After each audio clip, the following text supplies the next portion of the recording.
আজীবন বাকি জীবনটুকু আমি দলের জন্য দিয়ে যাব। তাতে নৌসন দেখ না দেখ সেটা বড় কথা না, কারণ আমি বিএনপি করি, বিএনপি করতে করতেই মরতে চাই।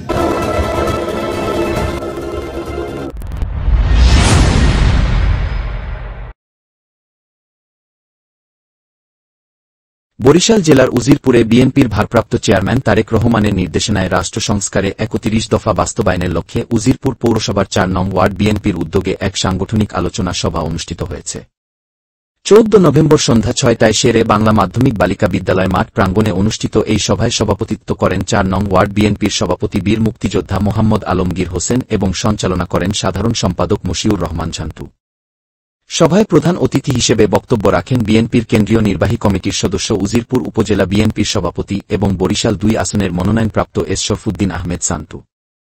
বিশেষ অতিথি ছিলেন পৌর বিএনপির সভাপতি মোহাম্মদ শহীদুল ইসলাম খান, উপজেলা বিএনপির সাধারণ সম্পাদক মোহাম্মদ হুমায়ুন খান, পৌর বিএনপির সাধারণ সম্পাদক রকনুজ্জামান টুলু, সাংগঠনিক সম্পাদক মোহাম্মদ সোহেল হাওলাদার, সহসভাপতি মোহাম্মদ মামুন শিকদার ও সেলিম হাওলাদার, আইন বিষয়ক সম্পাদক মোহাম্মদ রিয়াজ মিয়া এবং পৌর মহিলা দলের সভানেত্রী মাকসুদা আক্তার শিল্পী।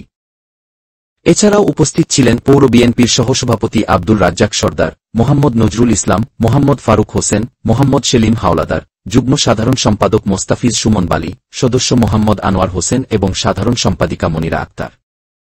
আরও উপস্থিত ছিলেন উপজেলা শ্রমিক দলের সভাপতি জিয়া আমিন রারি, সাধারণ সম্পাদক শাহাদুজ্জামান কমরেড, পৌর যুবদলের আহ্বায়ক মোহাম্মদ শাহাবুদ্দিন আকুন সাবু, সদস্য সচিব মোহাম্মদ হাফিজুর রহমান প্রিন্স, পৌর স্বেচ্ছাসেবক দলের আহ্বায়ক মিলন হাওলাদার, সদস্য সচিব মোহাম্মদ জুম্মান শিকদার মোতালেব, যুগ্ম আহ্বায়ক নুরুজ্জামান ও মোহাম্মদ মেহেদী হাসান ভুইয়া, পৌর শ্রমিক দলের সিনিয়র সহসভাপতি কালাম হাওলাদার ও সাংগঠনিক সম্পাদক মোহাম্মদ রফিকুল ইসলাম ব্যাপারী। এ সময় অনুষ্ঠানে পৌর বিএনপি, যুবদল, শ্রমিক দল ও স্বেচ্ছাসেবক দল সহ অঙ্গ ও সহযোগী সংগঠনের শত শত নেতাকর্মীরা অংশ নেন।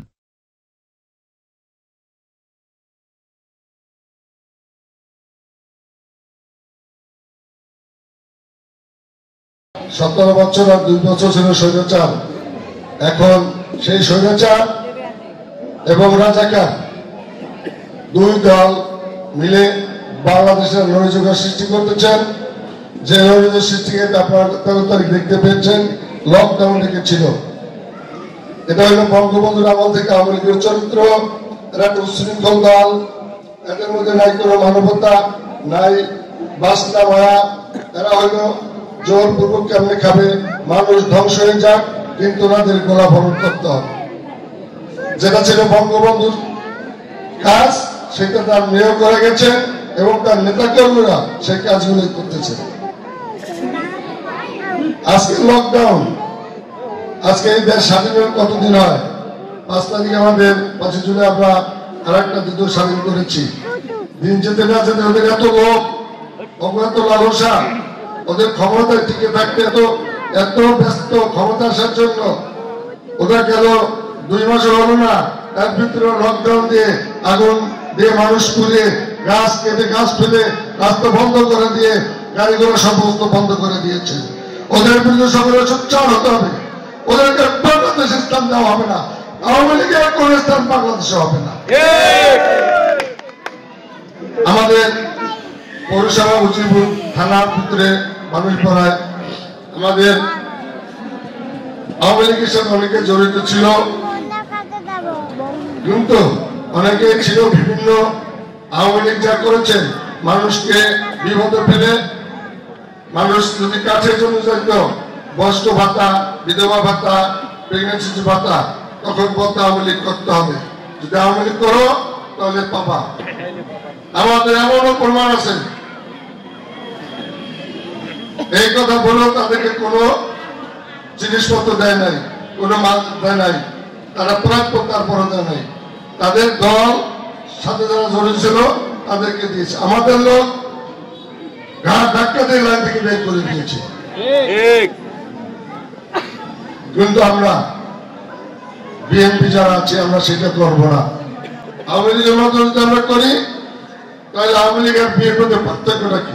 আমাদের উচিত পাড়ে পাড়া কর্মসূচি নেতা যদি আমরা নির্বাচনে বিচার করতে না পারি, তাহলে আমাদের এই পরিশ্রম, আমাদের এই জেল খাটা, আমাদের এই হামলা মামলা আমাদের কিন্তু আবার ভোগ করতে হবে। আমাদের উচিত হবে যারা যারা আছেন, যারা বিএনপিকে ভালোবাসেন, যারা আওয়ামী লীগের অত্যাচার দেখেছেন, তারা সোচ্চার হন। আপনারা আপনাদের সঠিক ন্যায্য আদায় করে নেবেন। ধানের শিশুকে ভোট দেবেন, সেন্ট্রাল সরকারকে জয়যুক্ত করবেন, তারেক রহমানকে প্রধানমন্ত্রী বানাবেন।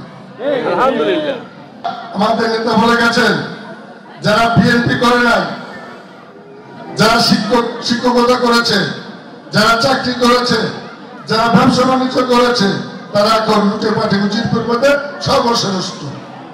এই যে স্থান দেয় করে আমার মতন শহীদ টুলুর মতন লোক, তাদেরকে শেষ স্থান দিয়ে তাদেরকে বিএনপির যাতে বলতে হয় সেই কাজ তারা করতেছে।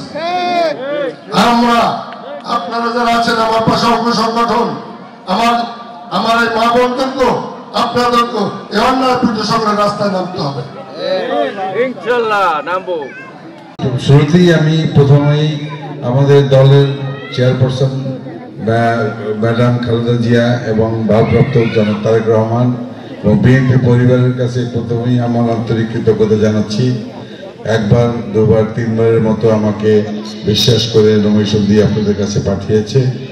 আমি আবারও আপনাদের সাথে যোগাযোগ করার সুযোগ হয়েছে আপনাদের পাশে দাঁড়াবার, আর সেই জন্য এই সুযোগ দেওয়ার জন্য আমি বিএনপির নেতৃবৃন্দের কাছে এবং আমার দলের প্রধান যে আকর্ষণ জনাব তারেক রহমান এবং ম্যাডাম খালেদা জিয়ার কাছে আন্তরিকভাবে কৃতজ্ঞ। এবং এই কৃতজ্ঞতার সাথে এও জানাচ্ছি যে বাকি বয়স তো অনেক হয়ে গেছে এবং বিএনপিও করি বহু বছর হয়ে গেছে। অনেকেই উল্টো সিধে কথা বলে, কিন্তু আমার এখন সেই সমালোচনায় যেতে চাই না। কারণ আমি যখন থেকে বিএনপি জিয়াউর রহমান যখন দল করেননি, উনি যখন প্রধানমন্ত্রী হলেন, তখন আমারই এক লোকের কেসের তদবির করতে গিয়া ওই দলের সাথে জড়িত হয়েছিলাম। কাজে সেই সময় থেকে শুরু করে বাদ দিলাম, সেই পিরিয়ডটা বাদ দিলেও আমি ম্যাডাম যখন খালেদা জিয়া প্রথম প্রধানমন্ত্রী হলেন 1993 সালে এই উজিরপুরের মাঠে ওনার সাথে ওনার হেলিকপ্টারে আমাকে নিয়ে এসেছিলেন এবং আমরা এসে আমাকে উজিরপুরের দায়িত্ব দিয়েছিলেন। কিন্তু যেহেতু আমি মাঠে রাজনীতি করতে চাইনি বিধায় আমি মাঠে আসিনি।